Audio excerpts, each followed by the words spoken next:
শাখা ওলামা বিভাগে সদর থানার উদ্যোগে আজকে সমাজ ইমাম এবং খতিবদের নিয়ে আয়োজন।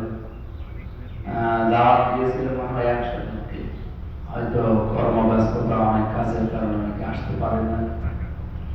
যে কয়েকজন আমরা এসেছি আলহামদুলিল্লাহ, আমরা পয়েন্টার অনেকগুলো কথা শুনেছি।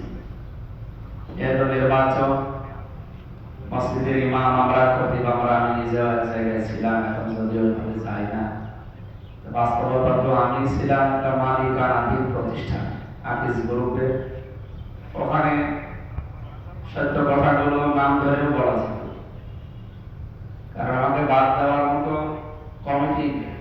কমিটি একজন আকিজের যিনি বড় ছেলে, উনি কমিটি, উনি সব মানে সামনে বসে থাকে। আর উনি যেহেতু জামাত ইসলামের মানুষ, শিবিরের বরিশাল বিশ্ববিদ্যালয় মেডিকেল কলেজ যেটা সেখানকার জিএসসি, সেই হিসাবে ওনার সামনে ওপেন বললে আরো ভালো।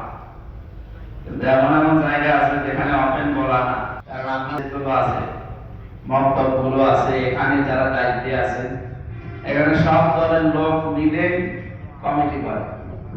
এই জন্য যে রবিন ভাই যে সরাসরি বললে নেয় বাস্তবতায় দেশে ওটা দিই, এটা আমার ওই আকিজ গ্রুপের হাসপাতালের মসজিদ হলে বলা, বাকিগুলোতে আপনাদের অর্থ সৎ সাহস নেওয়ার দরকার নেই।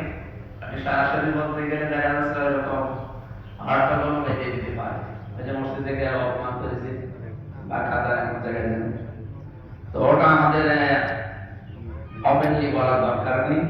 ওনারা মানে প্রতিশব্দ ব্যবহার করে সাক্ষী শব্দটা নিয়ে আসা যায়।